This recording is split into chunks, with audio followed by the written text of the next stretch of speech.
Modern Horizons 2 is set to give us some historical firsts for Magic the Gathering. Some good and some ugly.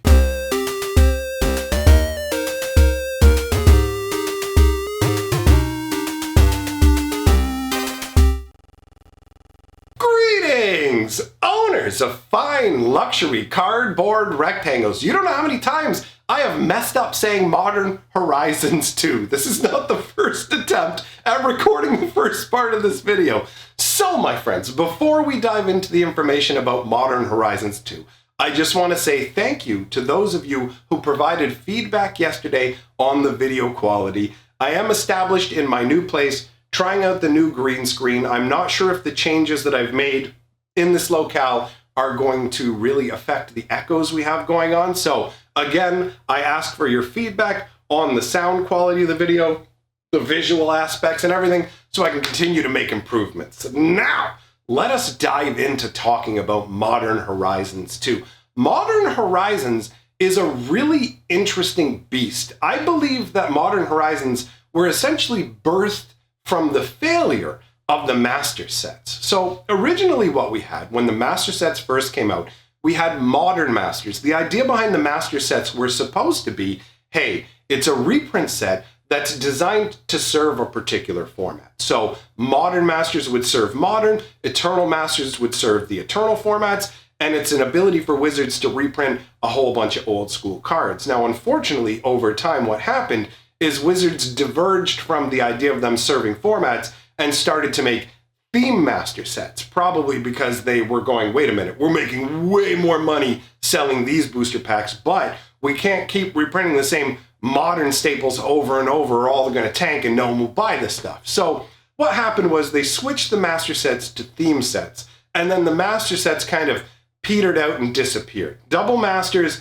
is the exception, and in all honesty, double masters only exist because there was a production issue that forced them to push Commander Legends to the end of 2020, and as a result, they had an opening in the production schedule that needed to be filled, and Double Masters was essentially hastily cobbled together to fill that slot. But in my opinion, the master sets are essentially a dead meme for Wizards. I don't expect to really see that. Now, Modern Horizons was an attempt to capitalize on the success of the original master sets, but do it in a different way. So what they did this time is instead of the set being all reprints, it's actually predominantly not reprints. I believe the breakdown was 85% brand new cards, 15% pre-existing cards, and everything that was in the set would be considered modern legal. The normal way that cards would make it into older formats is they would graduate through standard. So Wizards of the Coast makes standard sets, and then anything that's gone through standard is included in modern. But anything that didn't go through standard used to not be included in modern. Modern Horizons was them going, you know what? We're going to make a set of brand new cards that target modern specifically. Now, Modern Horizons, the original one, irked me, and so does Modern Horizons 2 for the same reason, essentially. If Modern Horizons 2 follows the same pattern as Modern Horizons, as Modern Horizons 1, how it worked was, Modern Horizons 1 came across as they used a whole bunch of slush art. You can find employees of Wizards actually talking about that in places like Twitter, mentioning particular cards and whatever. And if you don't know what slush art is art that Wizards of the Coast already owns, but hasn't used yet. So there's a number of reasons that cards can end up as slush art. They could have commissioned art for a card that actually isn't going to be made. So, you know, they got a gopher tickler, and they're sitting there going, okay, we've got art here. This guy's tickling a gopher, but we're not making the gopher tickler card. So they just put that in the slush file and go, okay, we own this art, we paid for it, we'll find a use for it. So Modern Horizons has a whole bunch of this artwork that was either from a card that they didn't use it because they didn't make the card, or in some cases, artists actually turn in artwork that doesn't feel appropriate. So they could do swamp artwork, and then when Wizards gets it, they go, actually, you know what? This doesn't really feel like a swamp. This feels more like a green-black land or something like that. So they have the art sitting there, and then they go ahead and grab the artwork and find an appropriate place for it. And most of the time, slush artwork is just used sparingly. Like in Throne of Eldraine, there was some slush art in the form of Garuk Unleashed or something like that. I can't remember the name of the card, but I do absolutely love the card.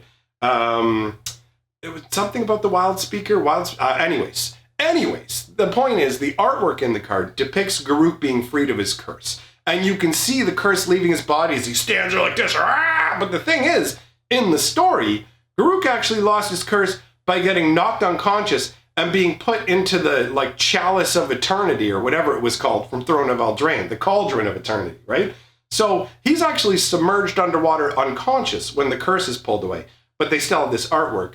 So they used it instead. Triumph of the Wild Speaker? I don't know. The name's not coming to me, but you guys, it's a Throne of Eldraine instant. Give all you guys +3/+3 or draw cards equal to the largest power of one of your dudes, right?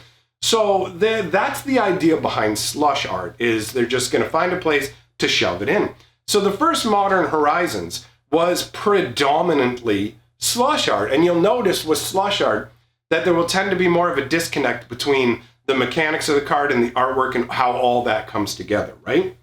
So Modern Horizons was a bunch of slush art put on cards that were designed specifically to enter into Modern, and then they slapped a price tag onto it that was almost double the price of regular booster packs.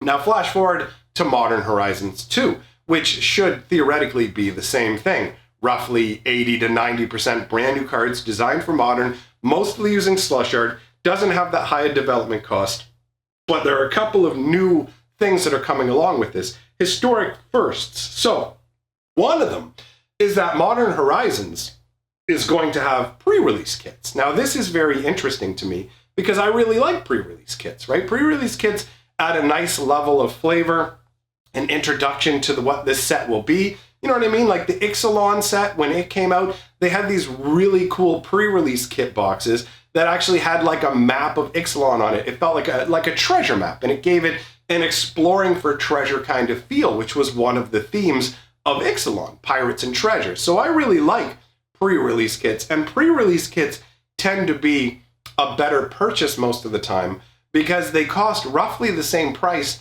as just buying 6 boosters. You get 6 boosters in a pre-release kit, and it comes with both a spin down die and on top of that, a promo card, right? So in this case, you get your 6 boosters plus a promo card. With Modern Horizons, they did have a promo card before that you would get for buying a box, and they did have a pre-release promo, but there were no pre-release kits and nothing to make the pre-release actually feel like a pre-release other than Wizards going, it's a pre-release, this is a week before it officially comes out. Admittedly, pre-release weekend feels less and less like pre-release weekend since you can just buy booster boxes and stuff like that. So speaking of which, there will actually be set boosters as well. So there's going to be draft boosters of this set for Modern Horizons. There's going to be set boosters for Modern Horizons, which admittedly feels a little bit confusing because the original Modern Horizons packs included art cards. That was the first place that we saw art cards. But that's also one of the defining part of set boosters. So how does that work? Are they literally just going to take the art cards out of Modern Horizon 2 packs and make them lesser packs that have less in them? And the set boosters have these art cards? Are they going to try that like gold stamped, oh look, they signed it, like we stamped the artist's signature onto it? I'll admit, I don't care about that. If the artist didn't actually sign the card, then stamping it to me is just ruining the artwork. Oh, we put a stamped copy of this guy's signature. That doesn't mean anything to me. The attempt to try and create chase rare versions of art cards, frankly, to me, is just obnoxious and greedy. You're already just giving us something that's not a Magic card. Let us just enjoy the art. So there's going to be set boosters. There's going to be pre-release kits. And most importantly, there's going to be collector's boosters. So again, Modern Horizons is setting the tone for everything. Up until now, none of these things, collector boosters, set boosters, pre-release kits, were available to anything that wasn't a standard release. So Kaldheim, Throne of Eldraine, all the sets that are for the standard format, right? We never had anything like this for any other sets. But Modern Horizons is expanding that out. I mean, you could say that Double Masters had its own weird kind of collector boosters with the VIP boosters, but those are a different beast. They're like 33, they were just weird, all right? They honestly feel like 2 collector's packs kind of crammed together. And now that I think about it, one of the biggest problems I have with Modern Horizons was the price point, where I'm like, there's no justification for this price point. You're literally just using a bunch of art you have kicking around, making up a bunch of new cards, and charging almost double for it just to see if you can. That's what I thought when I saw the first Modern Horizons. I'm like, why is this so expensive? And then I realized it's just because they wanted to see if people would pay for it, and they did. So now they're going to turn around and do a second one. So if Modern Horizons was roughly twice as much as standard sets, how much is it going to cost for these other things? That's right, double the price. At least where I am. Okay, I was talking to my buddy who runs the LGS, talking about the prices and how things are going to go, and it looks like a collector's box. A collector's box of Modern Horizons 2 is going to be $700. Bear in mind, we're talking Canadian currency, not American currency, but $700 or more for a box of collector boosters. That's 12 booster packs. $700 for a collector's box with just 12 packs.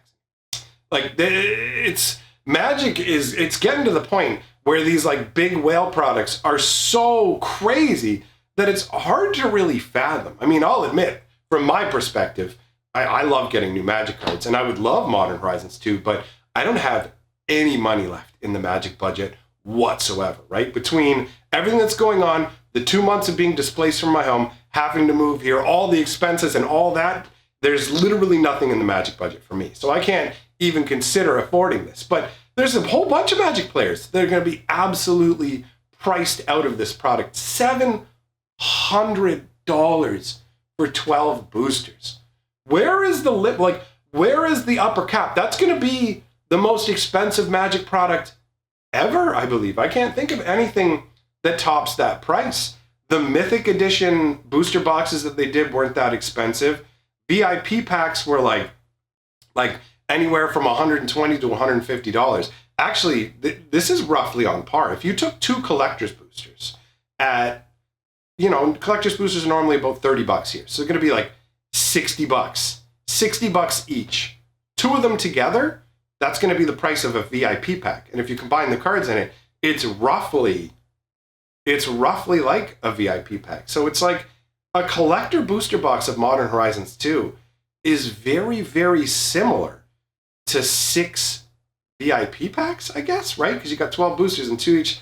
It's mind-blowing to me. Even what was the most expensive thing they made? I'm trying to remember. It was from Throne of Eldraine, that's what it was. They made a deluxe collector's edition for Throne of Eldraine, but even that topped out at like $450, $500, right? So at this point, this is literally going to be the most expensive product, the most expensive booster box ever made, and it's just opening the door for more. Like, I don't think we've found the ceiling. I think Wizards is trying to figure out what is the highest price threshold that the market can bear. What is the most that people will pay for Magic products, right? Like, how little can we give them and how much can we charge them? Because remember, not only is this the most expensive booster box, it only has 12 booster packs. So the profit margin for Wizards on this product is absolutely insane. And I honestly don't think that we're at the height. I think people will pay even more for some of these products. Now, do I think that what they're doing is right? No.